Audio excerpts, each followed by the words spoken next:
but this is my instant match reaction to the Tottenham Hotspur 1, Fulham 1 game. And as I've talked about kind of in the at the end of the watch along that I just did on Chris Cowlin's channel, just a very, very frustrating football match. But I'm not sure that we could really expect much different considering 6 first-team players not starting that game.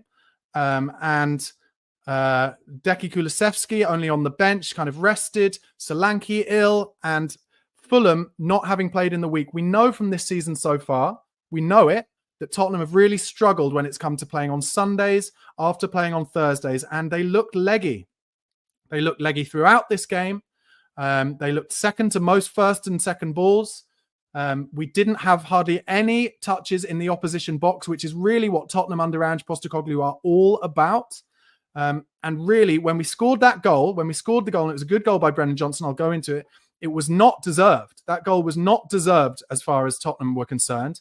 And then Tottenham had the ascendancy in the game. And that is when, and I'll talk about this even more, but when the referee, who I thought was appalling all game, and I'm not one usually to get on the backs of referees, but the referee came into this game with the feeling of, I'm going to let everything I possibly can go. And that affected Spurs negatively so many times. There was a time in the first half where he let a bit of play on when Basuma was under pressure from Fulham's press just outside his own box. He gave the ball away and Fulham should have scored. We're very lucky that Ben Davies defended incredibly well, which he did all game, by the way, and I'd say he was my man of the match. But we were incredibly lucky in that instance that we didn't concede a goal. And then in the second half, he does exactly the same thing. Lucic has just been booked. He slides in two-footed on Son, takes Sonny out, and because Spurs have the ball, he plays play on. Fine. Play on. See if Spurs score. Spurs didn't score. Bring it back for what is the most obvious booking that I have ever seen on a Premier League football pitch. At that point, with Spurs 1-0 up, Fulham should have been down to 10 men, if that's how I remember it rightly. But either way, even if it was still 0-0, Fulham should have been down to 10 men. We'd have had 30 minutes to score against 10 men. In the end, when Kearney goes knee-high to the back of the Spurs player's knee and eventually gets sent off, I think it is Kulusevski, we're left with only, 7 minutes added time to play with against 10 men. And Fulham found it pretty easy. And Spurs don't have Richarlison fit, don't have Solanke fit, so couldn't put balls into the box in the air, really. Leno was finding it very easy to claim any cutbacks. And just an incredibly frustrating end to the game. And I'm putting it all on the referee. I'm sorry, I am. I think Spurs, like I said, there was some boos at the end there at the stadium, but I think most of them will be to the referee because, Tottenham put in a shift, having played Thursday, Fulham having a free week, with at least six players who would have played in that game out. Tottenham put in a shift, and you've got to give credit where credit's due. It wasn't a great performance by Spurs by any means. It was lackluster at times. It was one-dimensional at times. A lot of fans have been calling this season for Spurs to be a bit more pragmatic, sit back and play on the break. Well, today we did play on the break, and we could easily have lost that game, but we could easily have won that game. However, just always very frustrating to not win a home game, and once again, just frankly, not be able to build up any element of momentum after such a huge victory, 4-0 at the Etihad. Then we play at home to Roma, 2-2, and at home to Fulham, 1-1. And what we really needed was, 3 wins on the bounce to get everyone talking about Spurs again. But I think the realities of when you're playing in the Europa League, in the group stages, you're playing Thursday, Sunday every week. And we've seen down the years, many, many teams, including Spurs, all the way back to the UEFA Cup games, it's very difficult to make that happen. And we really struggled with it today. And as a result, we didn't win that game. In terms of the match action, we should have been 1-0 up after 1 minute of the game. Fulham were trying to play it across their back line, played a bad pass. Timo Werner played a good ball into Son Heung-min, who didn't quite get the ball out of his feet, tries to hit it across Bernd Leno, and Leno makes a decent save, but Sonny didn't get enough on it. And I think that's because his first touch wasn't great. And maybe that's just because it was the first minute of the game. Into the 5th minute, Basuma gave away a dangerous foul outside the box. Dangerous free kick comes in and Porro does well to head it over the bar. 10th minute was the first of what I thought was an absolutely spectacularly good performance from Ben Davies. He was my man of the match by a country mile. Made a huge interception in the 10th minute where Fulham would have been through. And then a minute later did exactly the same, intercepting another attack. And he did that time and time again. In the 16th minute is where I've made the first note of terrible refereeing, which was where he played that play on when Spurs had a foul conceded against them, or committed against them, sorry. And Bissouma's under pressure just outside his own box, and suddenly Fulham win the ball back. And in the end, it leads to a huge chance for Jimenez, where Forster has to save it at his feet. Just shocking refereeing started then. In the 18th minute, Spurs could have scored. A pass back from Fulham goes back to Leno, but actually Sonny gets in there first. And if he could have just dinked it over the keeper, that would have been Tottenham 1-0 up. But Leno read it pretty easily in the end. 20th minute, another huge block from Davis after there's a goalmouth scramble from a corner. 23rd minute, good football from Spurs. And actually, it was around the 23rd minute where Tottenham started getting control of the ball in that first half a little bit and controlling the game. Really good football from Spurs. The ball dropped to Porro on the half volley on the inside right position, just outside the box. He hits it with his laces across goal, gets a little deflection for a corner. Meanwhile, 26th minute, good defending from Teti at the back stick, stopped Timo Werner from having a header on goal, where I think he would have scored there. I know a lot of people, Werner's not a great finisher, but it would have been something he wouldn't have had to think about that much. Just a header, kind of getting it on target would have been very difficult. But Teti at the back post with a very important foot on the ball stopped that and put it out for a corner. Sonny didn't hold the ball up very well all game. It's not his game. We really missed Solanke. I made a note of that in the 32nd minute. That was happening all game. Then the first of some unbelievable saves from Fraser Forster, who is my runner-up for man of the match, I'd have to say. Maybe he's equal man of the match, actually. It was a Raul Jimenez header. Across from deep came from Wolves, and Spurs, who usually defend so well on their 18-yard line, they don't let any of their defenders drop deep past the 18-yard line. But Ben Davis, in his only mistake of the game, really, had dropped 2 yards deep, and therefore Jimenez was through with a free header from about, I don't know, what are we looking at? Maybe 8 yards out, 10 yards out. Gets a great header on it, goes down to Forster's right, and it's a brilliant save. Tips it wide of the post. Porro looked like he might have picked up an injury. 37th minute, slipped on the soggy ground and did the splits, but he did play the rest of the game. We had a corner then. Dragoshin got a brilliant header on it, tipped over the bar from Leno. A little bit of a bad pass from Forster in the 39th minute, put us in trouble, but another huge block from Ben Davis, who played a 10 out of 10 game as far as I'm concerned. Another megally huge save from Fraser Forster in the 41st minute. Dragoshin got himself out of position, chased the ball. Bissouma didn't work hard enough chasing back the transition, and Iwobi was in on the right. Gets his a side foot, but at pace, in on it, and Forster just tips it onto the bar. That was a huge chance for Fulham to go 1-0 up. Again, in the 43rd minute, they got in too easily, leading to a goalmouth scramble. Poor from Tottenham led to a corner.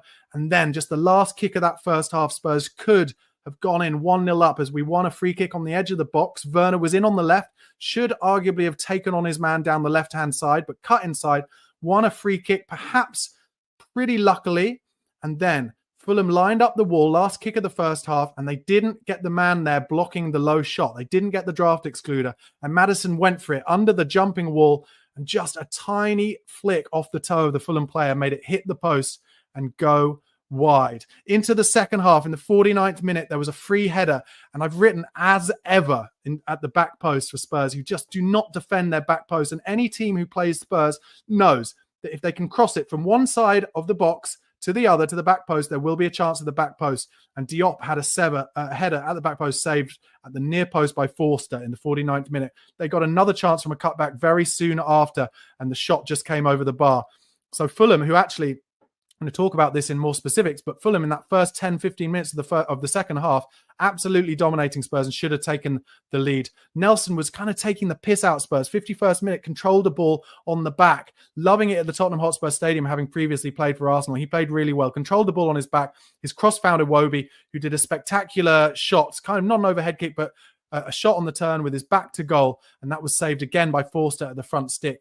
52nd minute, another chance for Fulham, a header straight into Forster's hands from a corner. But then, against the run of play in the 53rd minute, so before the bad refereeing from the ref, to be fair, I got that a little bit wrong earlier, but from the 53rd minute, Spurs scored their opener. Brennan Johnson, or the opener of the game, an incredible cross from Timo Werner. Tottenham had actually played some beautiful football in central midfield with Bissouma, Son and Madders, it was Sonny and Madders who got the ball out to Timo Werner, who dinks a beautiful cross to the back stick, and Johnson runs in at the back post as he tends to do, volleys it past Leno, no chance for him. And then I want to talk about how just previously to that goal, it all came down to Bissouma because Fulham were in and had a through ball. All he had to do is find the striker, but Basuma stopped it with a brilliant interception, and that's what led to the attack that Tottenham scored from. Then the 56th minute was when the really embarrassing refereeing happened. Spurs were in down the left, didn't let us play on, and books the Fulham player, but should have let us play on. Then 59th minute, beautiful football from Spurs, nearly in down the right, but it was overhit by Johnson. Amazing play down the left at the similar time. And that's when I've written how in the last minute or so, it was Lucic who should have been sent off for his second booking, and the referee let it go. It was an appalling foul on Sonny, and Lucic, just a minute later, taken off by Marco Silva so that he doesn't get sent off. And that, for me, under 10 refereeing. He was an appalling referee all game, and that was where the game was not won by Spurs. I said it at the time in the watch-along. If we don't go on to win that game, that will be the reason why. And then Fulham got a hold of the game again. 62nd minute, they had a shot over the bar from Robinson. 64th minute, I made another note again. Fulham always have a free man at the back post. This will hurt us. And there it was in the 66th minute, just 2 minutes after I wrote that note. Tom Cairney with a beautiful left-footed finish. But how did it come? It came across from a ball to the back post, where then Iwobi was able to get into the byline, cuts it back easily to Iwobi. Cuts it back easily to Kearney. Beautiful finish, to be fair to him. But Kearney had come on, as far as I'm concerned, during the subs that were made when Lucic was taken off. And Lucic was only able to be taken off because he hadn't been sent off. And he should have been sent off. So Tottenham should not have conceded that goal, no matter how good that finish was. Absolutely disgusting. Spurs then started making their subs on the 67th minute. Werner came on for Kulusevski. Son moved out to the left. Kulusevski played in the forced nine. Foul on Maddison on the edge of the box in the 74th minute that he won himself. Iwobi with that foul. He took the free kick himself again after a little bit of a scrap with Porro, but hits the wall and goes over the bar. From the short corner, a shot opportunity for Maddison on the edge of the post, but he hits it over the top of the bar, trying to kind of power it into the far left-hand corner, Harry Kane style. 81st minute is when the red card comes. Another foul in midfield from Fulham, which they were doing all game. Spurs were in potentially with another counter-attack again. He got the booking. Referee doesn't send him off, even though he slices his studs down the back of Deki Kulusevski's calf, almost at knee height downwards. Thankfully, VAR got involved, and he's sent off. But it took about 4 or 5 minutes to get it all sorted. Meanwhile, once Spurs are trying to get the game going again, as far as I'm concerned, let me know what you think in the comments. Fulham go over all of their team, go over to Marco Silva to find out what they're supposed to do. The Spurs players are complaining because they're trying to play on. Referee lets it happen. Fulham then make about, 3 or 4 more substitutions. Tottenham end up just being like, well, if that's going to happen, we might as well make some subs ourselves. So Bergvall comes on for Maddison, Gray on for Sarr. Once again, I would say about Ange Postecoglou, he's done this a few times this season. I think when you need a goal in the last 10 minutes of games, don't take Maddison off. Don't take him off. He's one of the players you want on the pitch for that. I'm not saying Bergvall played badly. He didn't. He looked all right. Gray came on for Sarr. Madders looked unhappy to be taken off. But I've written again, disgraceful refereeing for letting all that happen. Tottenham should be allowed, considering there's been a sending off to the opposition, to play quickly, to show full desire, to show 110% pace, desire, energy, effort. But instead, the Fulham players all go to the touchline, crowd around their manager. Just shocking refereeing as far as I'm concerned. Absolutely shocking. Then in the 88th minute, a beautiful cross from Son Heung-min. Took it early, this cross. We had to do it. Surprised the Fulham defence. And it nearly came to Bergvall on the end and the back post. But good defending from Calvin Bassey, who had a good game. From the resulting corner, Dragusin got a header on it, but it was wide. And then in the 7 minutes of added time, Tottenham really didn't do much. Flattered to deceive a little bit. Didn't really get many chances happening. But Fulham, on the break, had one big opportunity as we gave the ball away in midfield. Udogie, if I remember rightly, slipped over, and Harry Wilson was able to run basically most of the length of the pitch, get a kind of cross-come shot in, and Dragusin cleared it from under his own bar. And that was pretty much the end of all the chances, guys. And that is the end of my kind of reaction part to the instant match reaction of the game. Tottenham, I'd say, if I'm going to put the ending on it, didn't deserve to win that game, but I think could have won the game had the refereeing been better, and it wasn't.